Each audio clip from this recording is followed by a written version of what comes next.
श्रीराम जय जय राम। नामाचे प्रेम येण्यासाठी खरी कळकळ पाहिजे। नामाचे प्रेम का येत नाही हा प्रश्न बहुतेक जण विचारतात, पण थोडासा विचार केला तर असे लक्षात येईल की हा प्रश्नच बरोबर नाही। मूल न झालेल्या बाईने मुलाचे प्रेम कसे येईल असे विचारण्यासारखाच हा प्रश्न आहे।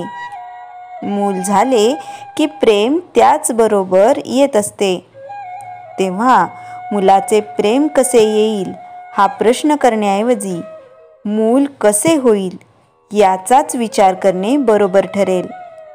आपण सुद्धा प्रश्न करायचा असेल तर नामाचे प्रेम कसे येईल असा करण्याऐवजी मुखी नाम कसे येईल असा प्रश्न करणे बरोबर होईल।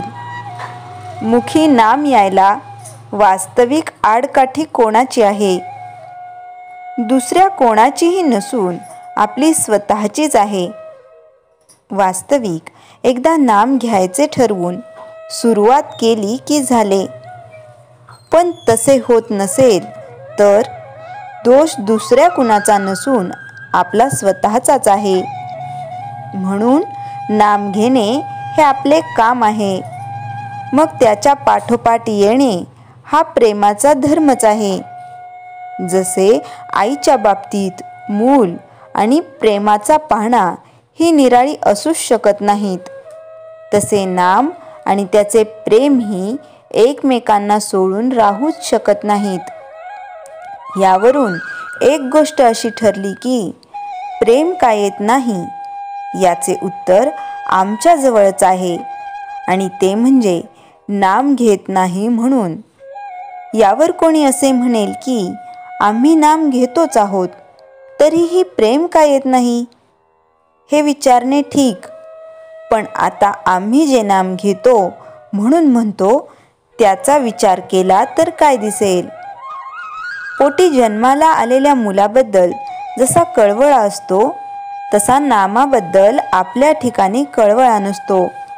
सर्व संतांनी किंवा आपल्या गुरुने नाम घ्यावे असे सांगितल्यामुळे आपण ते घेतो, किंवा दुसरे काही करायला नाही म्हणून घेतो, इतकेच। अर्थात तसे घेतले तरी आज ना उद्या आपले काम होईलच। पण प्रेम का येत नाही असा प्रश्न विचारण्यापूर्वी आपण नाम किती आस्थेने घेतो हा प्रश्न स्वतःला विचारणे जरूर आहे।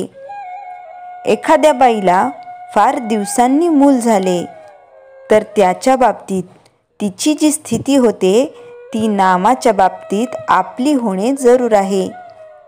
आपल्या देहाची वाढ जशी आपल्या नकळत होते तशी आपली पारमार्थिक उन्नतीही आपल्याला नकळत झाली पाहिजे। ती कळली तर सर्व फुकट जाण्याचा संभव असतो। परमार्थात मिळविण्यापेक्षा मिळवलेले टिकविणे हेच जास्त कठीण आहे। ज्याला मी काहीतरी झालो असे वाटते तो काहीच झालेला नसतो। अशा माणसाने फारच सांभाळले पाहिजे। श्रीराम जय जय राम। चैतन्यवाणी। नवऱ्याला देव आवडत नाही म्हणून बायकोने नामस्मरण सोडण्याचे कारण नाही।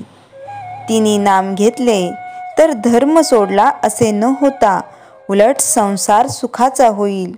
श्रीराम जय जय राम। जयाच्या जनी जन्मनामार्थ झाला, जयाने सदा वासनामात केला, जयाच्या मुखी सर्वदा नाम कीर्ती, नमस्कार तया ब्रह्मचैतन्य मूर्ती। श्रीराम जय जय राम।